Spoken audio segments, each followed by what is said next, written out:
Hello and welcome to your Wednesday Advanced webinar. My name is Jared Krebs. I'm here in San Antonio, Texas. And before I bring on our special guest, I want to remind you of 10 things to expect when building your USANA business. Number one, there will be ups and downs, just like anything.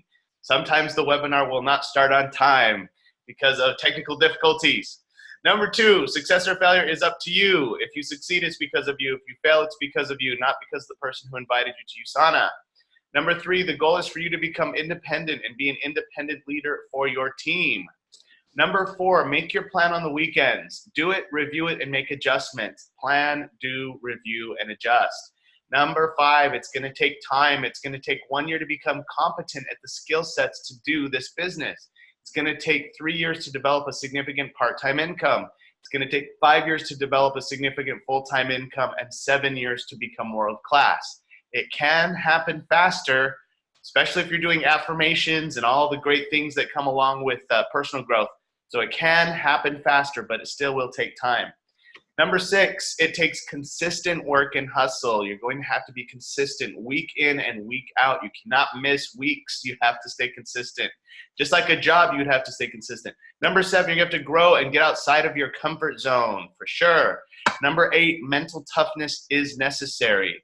Number nine, the grass is not greener in other companies. The grass is greener where you water it. And number 10, this is a long-term game. USANA is 27 years strong with over $2.5 billion paid to its associates. It's given me and my wife a full-time income for over a decade, as well as thousands of people around the world. And hundreds of thousands have made a part-time income with USANA because it works if you work. And few have done it as well or for as long as Ruth. How do I say your last name, Ruth? Kohake. Ruth Kohake from Cincinnati, Ohio. She's been with USANA for 24 years. She started in 1995. She's a gold director. She's 79 years young, and she is going to be sharing her story with you today. Ruth, thank you so much for taking time out of your busy schedule and for being willing to solve all of the challenges associated with technology to make this webinar happen today. We are excited to hear your story. We want to know what your life was like before USANA. What were some of the challenges you faced? Even also, what did you overcome to build your successful business? And what is your life like today thanks to USANA? Okay, great. First of all, Jared Krebs, I want all of us to give you a wonderful round of applause. Send love, send energy. You are amazing because I would have said, forget it. Let's do this another time. And you didn't. So I am not saying we did this yesterday and it was wonderful. And I have still no idea. So let us go forward though. But just everybody take a deep breath, please, into your belly and send out love, well, to yourself and then to Jared for today. And thank you. Thank you, Ruth. So it was 1995. I had been out of the convent for almost 7 years. I came out in 87. I was, just so you know, I was a Catholic nun for 29 years, a nurse and a person who always looked at other things, at the bigger, I would say the bigger picture, and that's what you have the privilege of doing when you're in the convent. So I saw people that were disadvantaged. I went from Cincinnati to New York and worked in Harlem, South Bronx. And then when I came, so when I left, you know, they say, you know, learn to take care of your checkbook and etc. And I did all that, and I had a great job with I thought a great company on the stock exchange. I was a supervisor in Manhattan. And then I didn't know this was happening, but the company was getting itself into trouble. We won't say why. It ended up going bankrupt, and my wonderful retirement, which I thought was happening, my 401k, disappeared. And I thought, oh, I don't trust corporate America, I don't think. So I was ready for USANA. I didn't even know that. I didn't even think about that. In 1995, I had this hip pain and this joint pain, and I thought, oh, better find out what that's about. I'm 55 years old. And they said, oh, you know, it's typical. You just need hip replacement. And being a nurse, I thought, maybe there's another alternative here. And I went to my chiropractor, who I already knew, Dr. Gary, and I said, he's a nutritionist as well, and I said, I really don't want a hip replacement. What else can I do? And he said, well, he said, you can buy regular vitamins, pharmaceutical grade from me, or you can join a company that has pharmaceutical vitamins, started by a man who's got his PhD in immunology and microbiology. And he just told me, well, I didn't really care. I cared about the vitamins, but what I cared about was my pain. So he said, and you can get 20% off if you join. I said, wonderful. So I joined USANA mainly for the products. And then, of course, I found myself with more energy, feeling better in so many ways. And I told other people, and they joined, and I got a little check once in a while. And that was fine for me. Except then I thought about retirement, like in 10 years after that, I'm thinking, oh, I'll be on the edge of poverty just living on Social Security. That's not going to be so much fun. And a few other things had happened during those years. My partnership with another person had not worked out so well. So there was just going to be me, or I thought. And then there were these movies that had been coming out. Oh, by the way, let me mention, when I joined USANA, for the products only, I really joined what I would call the university for life and for living and for growing. And I was able to take off all the things I wanted to do almost to grow as a person. I could take them all off my income tax. And I loved that. My specialty has always been singing, nursing, the arts. I love to make banners. I was not very good at finances. It was not my top of my list thing. But I did understand that if I just did the things I wanted to do and grew as a person and helped other people do that, that this could be an income. So as happens, I was starting to dream because, again, people started to say about dreams, and I had kind of forgotten, not totally forgotten about dreams, but I started to think about what I really wanted to do. And so after 95, I was able to take wonderful, wonderful courses in self-development, weekend courses, week-long courses. I was able to go out and live with Native Americans, which had been just one of those bucket dreams, I guess. And it could happen because I could have enough income from USANA to go out and live with the Franciscan sisters in Montana and be right there on the reservation and experience what it was to have, I'm trying to remember all right, it's a circle and you're all joined in a tent and everything's dark. Anyway, I can't remember what you call it, but I have to say to you, I have had a memory like that since I was in the 2nd grade. So it's not dementia. So the other things that are happening were that I was helping my team, and I realized for me the most important thing is to understand what my gifts are, what my talents are, how I can develop them. And if I think I don't have any, well, then talk to people I know and say things like, what do you think I'm good at? Or what, again, if I really think about it, I can find out what I like. So develop that and grow in that way, and then let that all adjust into your life. And that makes me, and probably you, not only healthy, but happy. Because when we're in joy and happiness, what happens is those wonderful endorphins shower our whole body, and we can become almost, let me not say, I was going to say invincible, and of course, that's not the right word, but a very, very joyful, delighted person and a very grateful person. So I would say, can I say some things that have helped me? Absolutely.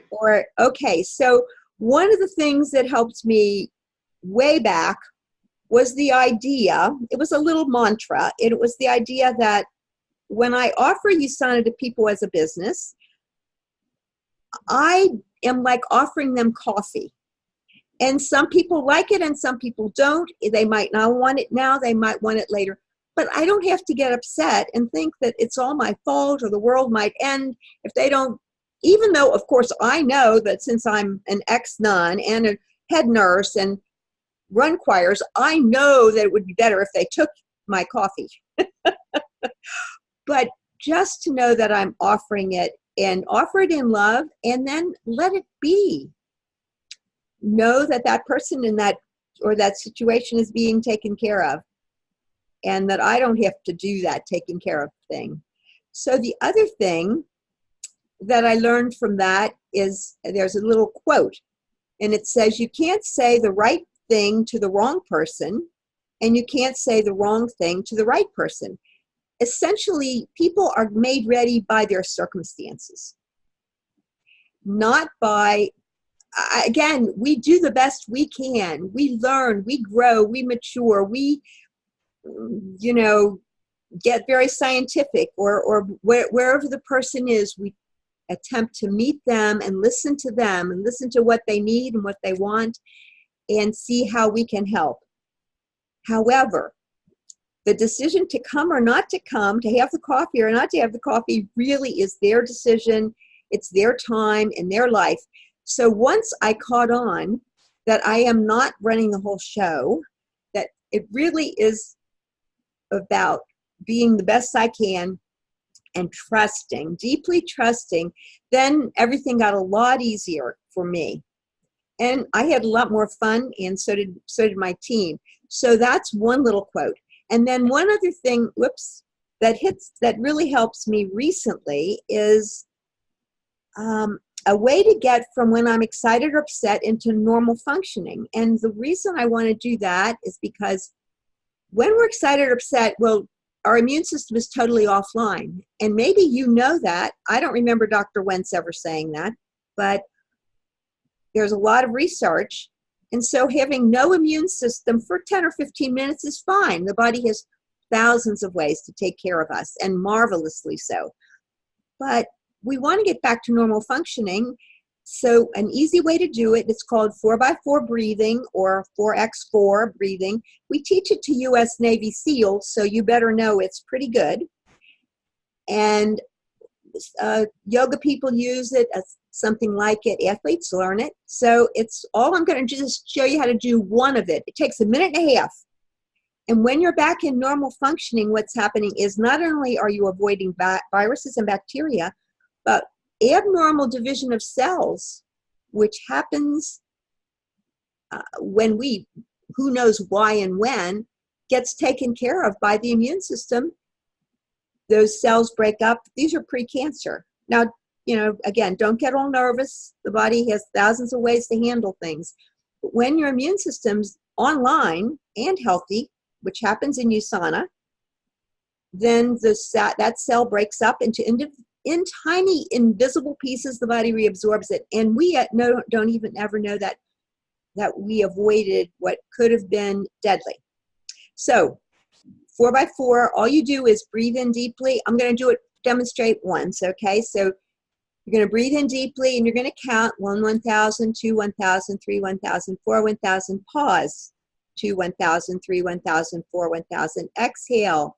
Slowly, 2, 1,000, 3, 1,000, 4, 1,000. Pause. Love yourself. 2, 1,000, 3, 1,000, 4, 1,000. That you do that 3 more times. You will feel the difference. No one knows you did it. And your body you're massaging the vagus nerves from the back of your head all the way down into your belly. Women, breathe into your belly, please. You're massaging that nerve, and your body's going to feel the difference and going to say, oh, Jared's okay. Ruth's okay. It's going to flip you back. And as I said, the immune system and all the other wonderful things, you're back in balance. You're back in balance. So it's a great thing, a little tool. Another short, quick tool that I learned in the process and that I use sometimes, it's called EFT, Emotional Freedom Technique, or tapping. And that one again, researched, used by our government for PTSD, 86% success rate, and that is really phenomenal. So I not only learned the long version, which is really valid and very, very, very helpful for anything that's getting in your way, anything that you want to grow and understand better. I want to show you, though, a shortcut. And all you do is put your hand on your heart and say you're upset. Say, we're upset. This thing that we plan to do, they never came, they don't show up. You don't know why. Jared is making a mess here. Ruth is totally, it's just a total mess. So you say, even though I'm upset about whatever, you're massaging your heart just like you would a little baby, a little child. Gently massage. Even though I'm upset about whatever, I deeply love and accept myself. Even though I wish I could have done blah, blah, blah, I deeply love and accept myself. Even though I wish Aunt Tilly would do blah, blah, I deeply love and accept myself. Even though Aunt Tilly's place is a mess, I deeply love and accept myself. Even though she never listens to me, I deeply love and accept myself. Even though sometimes I think I'm God, I deeply love and accept myself. So you just massage until you feel like everything's okay. So that's a short version of emotional freedom technique, and that I was taught by, not that it matters, but a PhD in psychology out in Connecticut. But the main things are, find your gifts, focus on them, use them, celebrate them.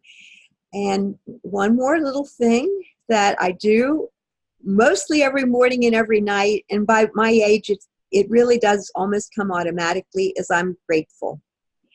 Gratitude opens up the doors for healing, for relaxation, for your mind to let go of all of its concerns and bring you into a better place where you can celebrate who you are, and then that overflows. So, and when you notice a day, so what I do is usually I think of at least 2 or 3 or more. Some people say 5. Don't get hung up on how many, but what am I grateful for? Even when it's been a hard day. I remember a Native American who said, oh, and this was an elder, he said, well, I noticed that you're talking pretty good today. And I shook my head, yeah. And then he said, and I noticed you're hearing me pretty good. And I shook my head, yes. And he said, and you walked in here without any challenges. And I shook my head, yes. And then he said, and you look pretty healthy. And I shook my head, yes. And you've been able to eat your breakfast today. And by the time he got done with all that, I almost forgot what I was going to complain to him about. So again, just to understand that gratitude is a really big help when we're coming into, and again, for those of us like me who are scientific, and I would say 10 years ago when I first heard about The Secret and some of those movies, I thought, oh, right, it's just the law of attraction, and you just say those mantras, and I didn't really believe they worked exactly. Then as I grew in USANA, somehow I noticed that when I did really think with gratitude about something I wanted, it seemed to work out. And I certainly, so recently as I've looked at quantum physics and some of that research, I found, oh, okay, it's scientifically true that when we emotionally are attached to an outcome, we co-create that outcome. That doesn't mean it's magic. It doesn't mean we're negating the God of our understanding. It doesn't mean any of that. What it means is that we're understanding better who we are. And we couldn't have done anything before now. We couldn't have, I would say some people in the Catholic Church that we call mystics, they got it early. And probably people in the Buddhist tradition, they got some of that early. And many traditions, Native Americans who go out on a vision quest, they're getting that kind of message early. And now in our time, I think it's so important for all of us to catch on and just, am I allowed to mention somebody's name? Okay.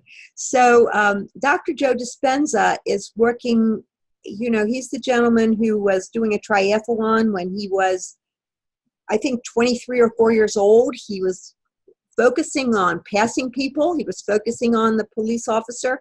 He took his turn, as the police officer indicated, and the oncoming car did not stop, broke his back in 6 places. And of course, they recommended to put in a Harrington rod. That means you get all of your vertebrae cut, and this rod relieves the pressure on your spine. And even then, you may or may not walk. He got 4 opinions and decided, and again, this is from his background. He didn't just go into the hospital and decide this, but from his background of actually when he was going to school, he apparently learned how to study while he was sleeping, whatever that was.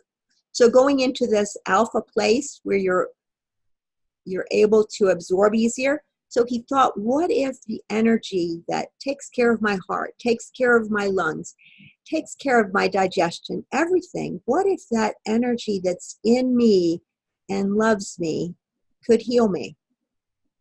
And he decided to go home to a friend's house and see if he could get in touch with that energy.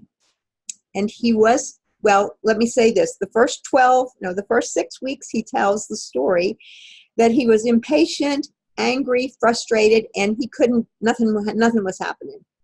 About the 7th week, he felt a difference in his foot, I believe, some tingling, and he knew that he had gotten in touch with something bigger than himself.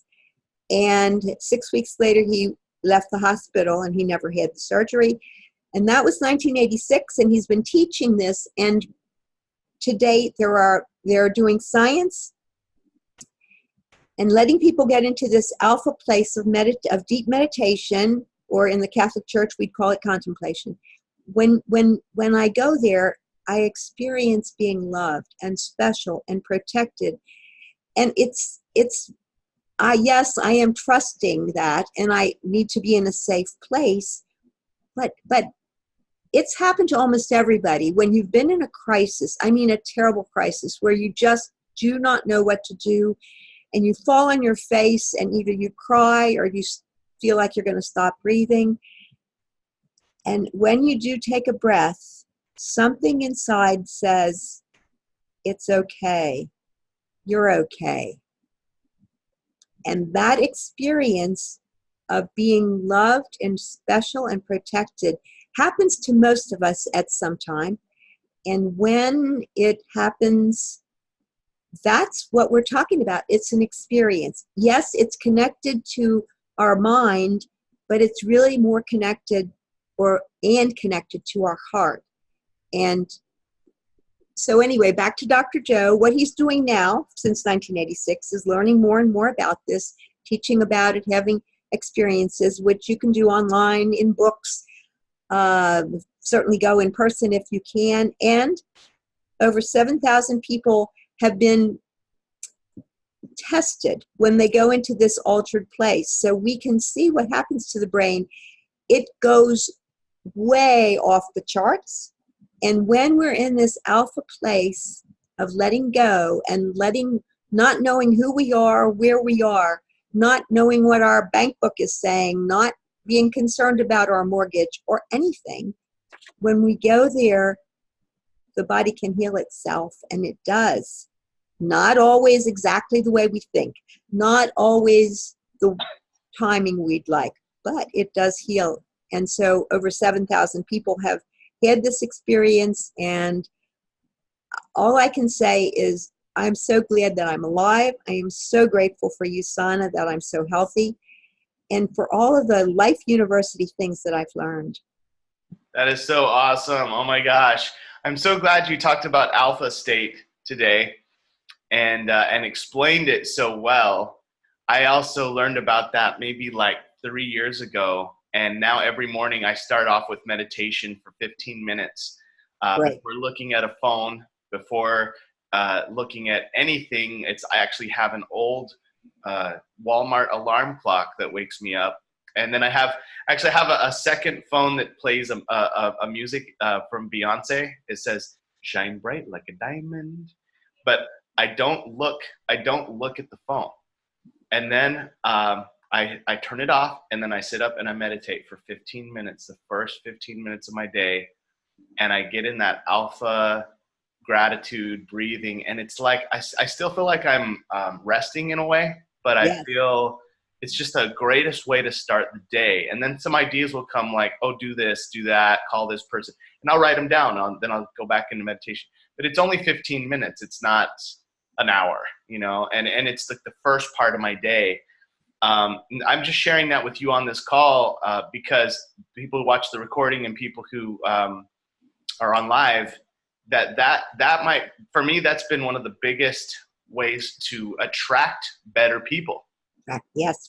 And it might not seem like it makes like perfect sense, but like the brain waves and the once we go out of alpha, we go into beta, and we're going into do list mode. People wake up and usually they check their phone and they go right into like, okay, who texted me, who messaged me, what did I do? And then they wake themselves up in beta. And so that you're missing out on your alpha. And what gets you into beta is the blue light from the screen. So you don't want to look at the screen first thing in the morning. It tricks your brain out of alpha into beta. So thank you for bringing that up, because you just totally ran my memory on that. And I can't believe 30 minutes has gone by. This has been so great. I love everything you had to say. It's a crazy story about also being in Wall Street. I mean, going from being a nun to being in Wall Street to losing your 401k to finding USANA, and you didn't even want USANA, you just want to feel better, and now you built your business. It's just so awesome, such a great story. Now you're 79 and you have residual income, and you're able to have freedom because of your business. Yep. So to end our call, what is the main final piece of advice you'd like to give to everyone who watches this recording or who is online? I'm going to pick it up where you left it. Find a way to get yourself into alpha.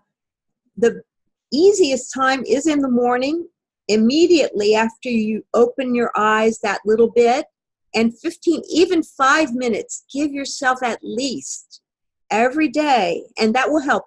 And if you can afford to, there are things like drumming, music for meditation, HemiSync, Dr. Joe Dispenza, and they are long. They might be longer, but that can get you there at a later time. You can get into that place.